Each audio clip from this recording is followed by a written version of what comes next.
ಮಹಾಭಾರತದ ಯುದ್ಧ ಘೋಷಣೆಯಾಗಿತ್ತು. ಪಾಂಡವರು ಮತ್ತು ಕೌರವರು ಧರ್ಮ ಮತ್ತು ಅಧರ್ಮದ ನಡುವಿನ ಯುದ್ಧಕ್ಕೆ ಸಿದ್ಧರಾಗ್ತಾ ಇದ್ರು. ಹೀಗೆ ಒಂದು ಕಡೆ ಒಬ್ಬ ಅಪ್ರತಿಮ ಯೋಧ ಎಷ್ಟು ದಿನದಲ್ಲಿ ಒಬ್ಬಂಟಿಯಾಗಿ ಯುದ್ಧವನ್ನು ಗೆಲ್ಲಬಹುದು ಎನ್ನುವಂತಹ ಚರ್ಚೆ ನಡೀತಾ ಇತ್ತು. ಭೀಷ್ಮ 20 ದಿನ, ಕರ್ಣ 24 ದಿನ, ಅರ್ಜುನ 28 ದಿನ ಮತ್ತು ಭೀಮ 30 ದಿನ ಬೇಕಾಗಬಹುದು ಈ ಯುದ್ಧವನ್ನು ಗೆಲ್ಲಲು ಅಂತಿರ್ತಾರೆ. ಆ ಸಂದರ್ಭದಲ್ಲಿ ಅಲ್ಲೊಬ್ಬ ಕೇವಲ 1 ನಿಮಿಷ ಸಾಕು ಈ ಯುದ್ಧವನ್ನು ಗೆದ್ಬಿಡ್ತೀನಿ ಅಂತಾನೆ. ಹಾಗಾದ್ರೆ ಯಾರು ಈ ಯೋಧ? ನಿಜವಾಗ್ಲೂ ಇವನು 1 ನಿಮಿಷದಲ್ಲಿ ಯುದ್ಧವನ್ನು ಗೆಲ್ತಾ ಇದ್ನ? ಇವನ ಪರಾಕ್ರಮ ಭೀಷ್ಮ, ಅರ್ಜುನ, ಕರ್ಣ, ದ್ರೋಣ, ಭೀಮರನ್ನೇ ಮೀರಿಸಿದ.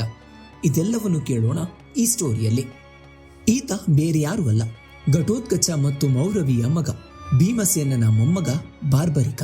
ಶಿವನ ಪರಮ ಭಕ್ತೆಯಾಗಿದ್ದ ತಾಯಿ ಮೌರವಿಯಿಂದ ಯುದ್ಧ ವಿದ್ಯೆಗಳನ್ನು ಕಲಿತಿದ್ದ ಬಾರ್ಬರಿಕ ತಾನು ಕೂಡ ಶಿವನ ಭಕ್ತನಾಗಿದ್ದ ಹಾಗೂ ಘೋರವಾದ ತಪಸ್ಸನ್ನು ಮಾಡಿ ದೇವತೆಗಳಿಂದ ವರದ ರೂಪವಾಗಿ 3 ವಿಶೇಷವಾದ ಬಾಣಗಳನ್ನು ಪಡೆದಿದ್ದ ಈ ಬಾರ್ಬರಿಕ ಆ 3 ವಿಶೇಷ ಬಾಣಗಳಿಂದ ಇಡೀ ಲೋಕವನ್ನೇ ಒಂದೇ 1 ನಿಮಿಷದಲ್ಲಿ ನಾಶ ಮಾಡುವಂತಹ ಸಾಮರ್ಥ್ಯವನ್ನು ಹೊಂದಿದ್ದ.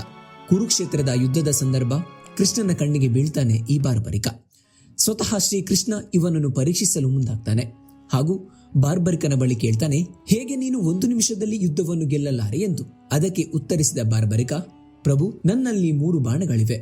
ಒಂದು ಬಾಣವನ್ನು ಬಿಟ್ಟರೆ ತನ್ನ ಎಲ್ಲಾ ಶತ್ರುಗಳನ್ನು ಗುರುತಿಸಿ ಹಿಂದಿರುಗುತ್ತದೆ, ಮತ್ತು 2ನೆಯ ಬಾಣ ತನ್ನ ಮಿತ್ರರನ್ನು ಗುರುತಿಸಿ ಹಿಂದಿರುಗುತ್ತದೆ, ಮತ್ತು 3ನೆಯ ಬಾಣ ಮೊದಲ ಬಾಣ ಗುರುತಿಸಿದ ಎಲ್ಲಾ ಶತ್ರುಗಳನ್ನು ನಾಶ ಮಾಡಿ ನನ್ನ ಬತ್ತಳಿಕೆಗೆ ಹಿಂದಿರುಗುತ್ತದೆ. ಈ ಎಲ್ಲಾ ಕಾರ್ಯ ನಡೆಯಲು ಕೇವಲ ನಿಮಿಷಗಳೇ ಸಾಕಲ್ಲವೇ ಶ್ರೀಕೃಷ್ಣ ಪರಮಾತ್ಮ ಅಂತಾನೆ ಬಾರ್ಬರಿಕ. ಹಾಗೂ ಅವನಲ್ಲಿದ್ದ ಸಾಮರ್ಥ್ಯವನ್ನು ಕಂಡು ಬೆರಗಾಗ್ತಾನೆ ಶ್ರೀಕೃಷ್ಣ. ಸ್ವತಃ ತಾನೇ ರಕ್ಷಣೆಗೆ ನಿಂತರೂ ಸಹ ಬಾರ್ಬರಿಕನ ಬಾಣದಿಂದ ಯಾರನ್ನು ರಕ್ಷಿಸಲಾಗದು ಎಂದು ಮನಗಂಡ ಶ್ರೀಕೃಷ್ಣ ಒಂದು ಹಂತದಲ್ಲಿ ಭೀಮಸೇನನ ಮೊಮ್ಮಗ ತಾನೆ, ಆದ್ರಿಂದ ಪಾಂಡವರಿಗೆ ಇವನಿಂದ ಸಹಾಯವಾಗಬಹುದು ಅಂದ್ಕೊಳ್ತಾನೆ. ಆದರೆ ಅಲ್ಲಿ ಬಾರ್ಬರಿಕ ಹೇಳಿದ ಕಥೆಯನ್ನು ಕೇಳಿದ ಶ್ರೀಕೃಷ್ಣ ಇವನಿಂದ ಧರ್ಮದ ಗೆಲುವು ಕಷ್ಟ ಸಾಧ್ಯ ಅಂದ್ಕೊಳ್ತಾನೆ.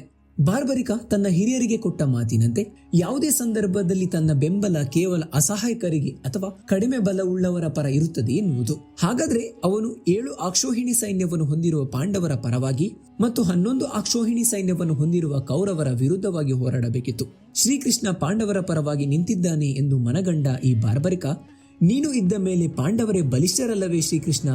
ನನ್ನ ಬಲ ಏನಿದ್ದರೂ ಬಲಹೀನ ಕೌರವರ ಪರ ಅಂದುಬಿಟ್ಟ ಬಾರ್ಬರಿಕ. ಆತನ ನಿರ್ಧಾರವನ್ನು ಕೇಳಿದ ಶ್ರೀಕೃಷ್ಣ ಇವನಿಂದ ಧರ್ಮದ ಗೆಲುವು ಅಸಾಧ್ಯವೆಂದು ಮನಗಂಡ ಹಾಗೂ ಇವನನ್ನು ಯುದ್ಧದಲ್ಲಿ ಪಾಲ್ಗೊಳ್ಳದ ಹಾಗೆ ಮಾಡಿದರೆ ಮಾತ್ರ ಧರ್ಮದ ಗೆಲುವುದು ಸಾಧ್ಯ ಎಂದು ಅರಿತ ಶ್ರೀಕೃಷ್ಣ ಬಾರ್ಬರಿಕನ ಬಳಿ ದಾನವಾಗಿ ತನ್ನ ಶಿರವನ್ನು ಕೇಳ್ತಾನೆ. ಇದನ್ನು ಖುಷಿಯಿಂದಲೇ ಒಪ್ಪಿಕೊಂಡ ಬಾರ್ಬರಿಕ ತನ್ನ ಶಿರಚ್ಛೇದ ಮಾಡಲು ಮುಂದಾಗ್ತಾನೆ ಹಾಗೂ ಇಡೀ ಕುರುಕ್ಷೇತ್ರ ಯುದ್ಧವನ್ನು ನಾನು ನೋಡಬೇಕು ಎನ್ನುವಂತಹ ಷರತ್ತನ್ನು ಕೂಡ ಹಾಕ್ತಾನೆ ಈ ಬಾರ್ಬರಿಕ. ಅವನ ಷರತ್ತಿಗೆ ಒಪ್ಪಿದ ಶ್ರೀಕೃಷ್ಣ ಅವನ ಶಿರವನ್ನು ತೆಗೆದು ಕುರುಕ್ಷೇತ್ರ ಯುದ್ಧ ಭೂಮಿಯ ಎದುರು ಒಂದು ದೊಡ್ಡದಾದ ಬೆಟ್ಟದ ಮೇಲೆ ಇರಿಸಿ ಇಡೀ ಕುರುಕ್ಷೇತ್ರ ಯುದ್ಧವನ್ನು ನೋಡುವಂತೆ ಮಾಡ್ತಾನೆ. 18 ದಿನ ಯುದ್ಧ ಮುಗಿದ ನಂತರ ಅವನ ತಲೆಯನ್ನು ಖುದ್ದು ಶ್ರೀಕೃಷ್ಣನೇ ರೂಪಾಮತಿ ನದಿಯಲ್ಲಿ ವಿಸರ್ಜಿಸ್ತಾನೆ. ಇಲ್ಲಿಗೆ ಬಾರ್ಬರಿಕ ಎಂಬ ಒಬ್ಬ ಅಪ್ರತಿಮ ಯೋಧನ ಕತೆ ಯುದ್ಧದಲ್ಲಿ ಪಾಲ್ಗೊಳ್ಳದೆ ಇಡೀ ಯುದ್ಧವನ್ನು ಕಣ್ತುಂಬಿಕೊಂಡು ಕೊನೆಗಾಣುತ್ತದೆ. ಇಂದಿಗೂ ಸಹ ಕೆಲವು ಕಡೆ ಬಾರ್ಬರಿಕನನ್ನು ದೇವರಂತೆ ಪೂಜೆ ಮಾಡ್ತಾರೆ. ರಾಜಸ್ಥಾನದಲ್ಲಿ ಕಟು ಶಾಮ್ಜಿ ಎಂದು ಕರೆದರೆ ನೇಪಾಳದಲ್ಲಿ ಆಕಾಶ ಭೈರವ ಎಂಬ ಹೆಸರಿನಲ್ಲಿ ಪೂಜಿಸಲ್ಪಡುತ್ತಾನೆ. ಇದು ಬಾರ್ಬರಿಕ ಇದ್ದ ಎನ್ನುವುದಕ್ಕೆ ಕೆಲವು ಉದಾಹರಣೆಗಳು. ಇದು ಇಂದಿನ ವಿಶೇಷ. ಮತ್ತಷ್ಟು ವಿಚಾರಗಳಿಗಾಗಿ ನಮ್ಮ ಚಾನೆಲ್ ಅನ್ನು ಸಬ್ಸ್ಕ್ರೈಬ್ ಮಾಡಿ. ನಿಮ್ಮ ಅನಿಸಿಕೆಗಳನ್ನು ಕಾಮೆಂಟ್ ಮೂಲಕ ತಿಳಿಸಿ. ಧನ್ಯವಾದಗಳು.